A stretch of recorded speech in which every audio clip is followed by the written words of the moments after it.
Sakuta can't believe his eyes when one day he's sitting in the library and a girl in a bunny costume hops around among the people, trying in vain to get their attention. But even though Mai is a famous actress, people don't give the bunny girl a single glance. Sakuta knows that Mai recently took a career break and is a senior at his school. Now he seems to be the only one who can see his senpai, which also surprises Mai, who briefly advises him to stay away from her. The next day, Sakuta sees Mai again at school and notices that she's always on her own. Having missed a few years of school due to her career, she now seems to have lost connections. None of the students want to stand out by befriending her. On the way home, Sakuta witnesses two people secretly trying to take a photo of Mai and quickly intervenes. This gets him talking to Mai, and he wants to find out more about her curious behavior at the library, but she deflects attention from herself and asks Sakuta about a rumor making the rounds at school that he beat up 3 classmates who ended up in the hospital. Sakuta denies the incident, but claims he has no interest in clearing up this rumor at school. This makes her open up to him. Having worked as an actress since the age of 6, she eventually reached a point where she no longer enjoyed acting and took a break. Shortly after, she noticed that some people could no longer see her. That's why she tested people's reactions with her bunny girl costume, because it's impossible to miss her in this costume. Shortly thereafter, Sakuta experiences the phenomenon described by Mai with his own eyes. She desperately tries to order something at a bakery, but is ignored by the shop assistant. For Sakuta, the diagnosis is quite clear. Puberty syndrome, an abnormal experience caused by hypersensitivity and instability during puberty. In other words, a phenomenon that attacks the most vulnerable characteristics of an adolescent and manifests itself in various forms. Sakuta himself was not spared from this syndrome, which he proves to me with the large scars on his upper body, and Sakuta's little shut-in sister, Keed, was also a victim of the puberty syndrome 2 years ago. She was severely cyber-bullied by her classmates, which showed up on her body by sudden deep wounds. During this time, Sakuta woke up one morning covered in blood and had to go to the hospital. This left him with his deep scars and started the hospital rumors at school. Sakuta realizes that Mai probably suffers from invisibility, as she always tries to make herself invisible at school and stand out as little as possible, which results in her actually being invisible to some people. Sakuta sees only one way to reverse this: Mai must resume her acting career. When Mai doesn't show up at school the next day, Sakuta regrets interfering in her affairs. Later, while working in a restaurant, he's visited by a reporter who's interested in photos of Sakuta's scars. Although Sakuta has no interest in this public attention, he decides to give her a photo in exchange for information about Mai. Later, Sakuta visits his smart friend Futaba to ask her opinion about Mai's puberty syndrome. Futaba states that Mai's invisibility is related to the theory of observation, and draws a comparison to Schrödinger's cat. If there are no observers for Mai's existence, it is not confirmed. When Sakuta returns home that evening, he finds a distraught Mai at his front door, now unable to even go shopping because people no longer see her. Since Sakuta is now afraid of forgetting Mai as well, he writes down his experiences in a diary. A few days later, Sakuta tries to persuade Mai to continue her acting career. He confronts her with the information he received from the reporter. Her mother, who is also her manager, has decided against Mai's protests that bikini photos of her should be published. Mai's subsequent exit from the business was her ultimate revenge on her mother. Although Mai is initially upset that Sakuta obtained this private information about her, she eventually becomes more concerned that photos of Sakuta's scars will now be published. She calls the reporter and offers her an irresistible deal. In exchange for deleting Sakuta's photos, she will get an exclusive interview with Mai, who plans to return to acting under a new agency, and fire her mother, to thank Sakuta for encouraging her to follow her passion. She invites him on a date. Sakuta can hardly believe his luck, and excitedly sets off for his meeting with Mai a few days later. But as he passes a park, he sees a little girl crying and immediately rushes to help her. However, he is suddenly kicked violently from behind by his classmate Tomo, who thinks he's trying to hurt the little girl. When Sakuta clarifies the situation, Tomo apologizes and demands that he kick her back to make amends. Unfortunately for Sakuta, however, his kick is witnessed by a police officer and the two teens are taken to the police station to clear up the incident. When Sakuta finally arrives from the station, Mai is extremely annoyed with his tardiness, but they continue their date anyway, and they go to the beach together. At the beach, Sakuta recalls experience he had there a few years ago, when his little sister began to suffer from puberty syndrome. His mother couldn't cope with the situation and became very ill. One day everything became too much for Sakuta and he ran to the beach. There he met a girl, Shoko, who supported him in his darkest time. It was Sakuta's first love. After the holidays were over, he looked forward to seeing Shoko again at school, but she wasn't there, and he's never seen her since. After he tells Maya's story, she confesses that she also has something important to do on this beach. She had arranged a meeting with her mother, to confess that she wants to continue her acting career without her. But when Mai's mother arrives at the beach, she simply passes Mai by.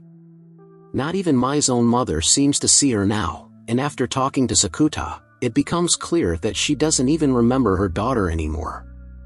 Mai is desperate about her situation and Sakuta has one last idea. He wants to go with her to a bigger city to find out if they might still find people who know Mai, but they have no success there either and finally take a hotel room to spend the night. When Mai wakes up the next day, Sakuta is lying next to her and confesses to not having slept a wink all night.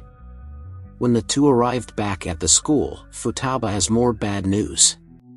The whole school seems to have forgotten Mai's existence. Futaba suspects that only Sakuta and herself can remember Mai since neither of them slept the previous night. Sakuta realizes, this means that he will also forget Mai the next time he goes to sleep, with lots of caffeine and pills. He desperately keeps himself awake over the next few days, running around like a zombie. When Mai is at Sakuta's house to study, she finally relieves him of his torment by mixing a sleeping pill into his drink. When Sakuta wakes up the next day, he's first confused about the bunny girl costume next to his bed, and even more confused about his diary entries of the last few days. His memory of Mai has disappeared. But while he's writing a test at school, it all comes flooding back. Flashbacks of the beautiful moments he's had with Mai pop into his head, and the solution is suddenly crystal clear to him. He has to fight this atmosphere that surrounds the school, where everyone is afraid of being different or standing out. Sakuta runs in front of the school building and screams his head off, confessing his love for Mai in front of the whole school. Suddenly she appears next to him and smacks him. Mai is furious because Sakuta broke her promise to never forget her.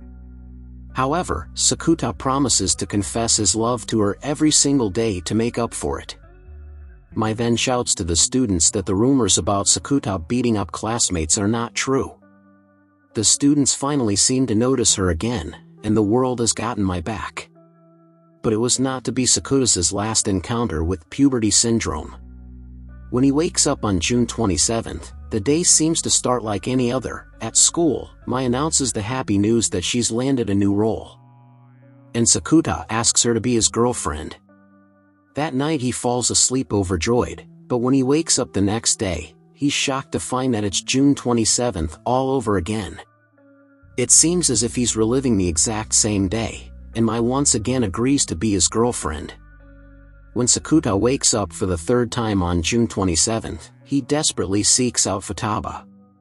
She recognizes the puberty syndrome in the form of Laplace's demon, who knows the position and movement of all the atoms in the world and thus can predict the future. Since Sakuta is sure that this time loop in which he's stuck is not his, he sets out to find the true demon, and quickly finds it in his classmate Tomo, who is hiding in a classroom from a boy who wants to confess his love for her. However, since this boy is the crush of Tomo's best friend, she's afraid that this will make her unpopular, and wants to change the course of events by repeating the day. After a heated discussion, Sakuta and Tomo fall over, and while the two are lying on top of each other, the boy comes in and interprets the situation to his defeat. Mai also comes by at that moment and interprets the sight in the same way, but Sakuta doesn't even bother to explain the situation to Mai, because the day would start all over again anyway. However, now that Tomo always problem has been solved, to Saki's great displeasure, June 28th starts the next day, and he also finds that Tomo's friends now believe that something is going on between him and Tomo, but afraid of being stuck in another time loop, he can't clear up the misunderstanding either, and seeing the despair in Tomo's eyes, he promises to help her by pretending to go out with her. That evening, Mai shows up at Sakuta's door and demands an explanation from him, after he's described the situation to her. She's not very enthusiastic, but nevertheless accepts Sakuta's selfless action. A few days later, Sakuta and Tomo meet for a date, which they spend at the zoo, taking many photos as proof of their supposed relationship. However, a few days after that, Tomo's reputation at school, which is more important to her than anything else, begins to falter when sexual rumors about their relationship spread. Later at the station, a group of bullies messes with Sakuta, but he manages to defeat his attackers. He also clears up the rumors by informing his classmates that he is still a virgin. On the last day of school, the two have one last date at the beach. They eat grilled corn, have fun in the sea, build sandcastles, eat ice cream, and watch the sunset. Tomo thanks him for their time together, and shakes his hand in farewell, ending their pretend relationship. When Sakuta's little sister wakes him up the next day, he's upset because he wanted to sleep in on his first day of vacation. But to his greatest monument, she corrects him. It's the last day of school. Again, at school, Sakuta immediately seeks out Tomo to talk to her about being stuck in the time loop again, but Tomo claims that she cannot remember their date the day before. When Sakuta again asks Futaba for help, she is skeptical of Tomorrow's claims, and believes that she is still Laplace's demon. Later, Sakuta and Tomo experienced the same fun day at the beach, and ended again, parting in friendship at sunset, but after Sakuta experiences the same day by third and then a fourth time, he finally bursts. He explains to Tomo that he doesn't feel like going to the beach and instead takes her to the city of Inashima. There, the two spend a fun day together, eventually ending it with this serious conversation. Tomo bursts into tears and confesses that her feelings for Sakuta have been growing stronger by the day, but Sakuta tells her then he'll always love Mai, no matter how many times she restarts the day, but he promises to be there for her, as a friend. And Tomo promises him that this was now their last date together. When Sakuta wakes up the next day, the time jump is greater than ever before. Suddenly it's June 27th again. The day when the fake relationship originally began. But now Sakuta seizes his chance and asked me to be his girlfriend again. The rest of the time before the summer holidays goes exactly the same way as the first time, only this time with Mai by his side instead of Tomo. One day, on their way home, Sakuta and Mai suddenly come across a schoolmate who's caring for an abandoned kitten. The girl introduces herself as Shoko. Sakuta is taken aback. She has the same name and appearance as his first love, but this time she's younger than him and she doesn't seem to know Sakuta either. Sakuta offers to take in the kitten, where Shoko can come and visit at any time, to discuss this next abnormality.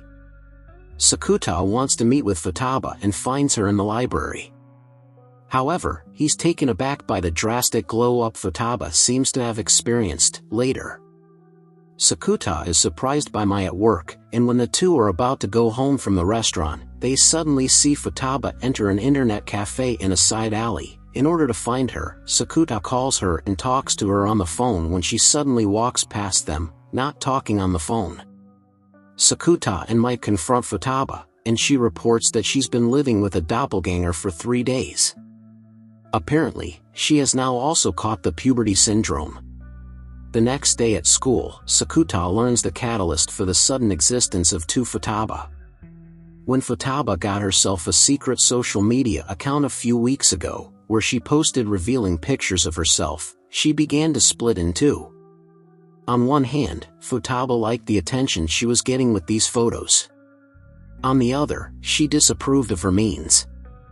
Thus this split occurred, and the second Futaba now continues to post these photos, while the first Futaba wishes for an end to these postings. Sakuta takes matters into his own hands and tries to persuade the second Futaba to delete her account. But she's blinded by the attention she receives there, and initially refuses. However, when she receives a sinister message from an anonymous sender, she decides to delete the account after all. After Sakuta accompanies that now frightened Futaba home, she tells him of her great fear of being alone. To prove to her that her friends will always be there for her, Sakuta asked her to meet them at the station immediately. The three then have a fun night at the beach, and head home at sunrise. Sakuta is delighted to announce the great news to the first Futaba. Her account has been deleted, but when he gives her back her cell phone and she sees the wallpaper, a photo of her doppelganger having fun at the beach with her two best friends, Futaba doubts that there is still room for her in this city and takes off. Sakuta tracks Futaba down at school and persuades her to join him and their friend to the fireworks in a few days. Futaba wants to accept the invitation, but before she does, she calls her doppelganger to talk to her about it, and surprisingly, the two are reunited in the process. After the summer holidays, Sakuta is looking forward to finally seeing Mai again, with whom he has not been allowed to meet publicly in recent weeks, because of the strict conditions imposed by her agency. But Mai seems to be nowhere to be found, until Sakuta suddenly sees her on the street with a blonde girl. The two girls explain to him the terrible events that happened to them. Mai and her younger sister Nodoka seem to have switched bodies, the next puberty syndrome. Since the two don't know how to undo it, they have to take care of each other's upcoming appointments. For Nodoka, that means photo shoots and commercials in Mai's body, and for Mai, singing and dancing lessons and performances. Because Nodoka is part of the idol group Sweet Bullet, Sakuta soon finds out that the cause of the body swap lies with the mothers of the half-sisters. They've tried for years to play Mai and Nodoka against each other by putting them into acting classes and always wanting their own daughter to be more successful than the other. This has led to the sisters despising and envying each other, which eventually led them to swap bodies. But since the relationship between the two sisters is still icy, reconciliation seems impossible, and for the time being, the two are content to live each other's lives. At one of Mai's commercial shoots, however, Nodoka faints, and is disappointed that the pressure of her sister's career has become too much for her. Mai, on the other hand, masters the performance with Nodoka's idol group, and is even chosen as the lead singer of the next single. Furthermore, when Nodoka's mother tells her for the first time how proud she is, Nodoka is furious and wants to go into the water. Sakuta manages to save her and tells her that she's very important to some people. To prove it, he shows her the letters she wrote to Mai many years ago, which Mai has carefully kept all these years. Nodoka confesses that she doesn't envy her sister's life so much after all, and the two fall into each other's arms, thus curing their puberty syndrome and finding themselves return to their own bodies. A few days later, Keed proudly presents her list of goals for the rest of the year, which includes finally going outside again, and even going to school. But when Keed is practicing making phone calls with Mai, she suddenly faints, and Sakuta notices a large bruise on her neck. But after recovering quickly, she is more determined than ever to finally take her first step outside again, and with Sakuta's help, she manages to do so. After a few days of practice, Keed even manages to have dinner at Mai's house, have a picnic on the beach, and visit the pandas at the zoo. But Sakuta is concerned about Keed's seemingly rapid improvement. He tells Mai how Keed lost her memory 2 years ago and became a completely new person in every way. Now he fears that if her old memory returns, she will forget the last 2 years again. He interprets the ever-growing bruises on Keed's neck as a sign of this. One evening on their way home from the zoo, Sakuta and Keed pay a visit to the school. Although the school is closed, Keed chalks this up as her victory and can check it off her list of goals. When Keed wakes up the next day, her memories of going to the school, going to the zoo, and even everything else that has happened in the past 2 years are swept away. The old Kid has returned, but Sakuta's despair over the loss of his sister over the past 2 years is somewhat alleviated by her diary entries, which reveal her gratitude and love for him. Meanwhile, Mai is sorely disappointed in Sakuta, because he doesn't keep her informed and doesn't come to her with his problems. Also, during the turmoil of the last few days, he almost forgets my birthday, and just manages to catch the last train to surprise her at her shooting location. The two reconciled with a view of the night skyline as snow falls, and when Sakuta finally waits for his first kiss from Mai, she playfully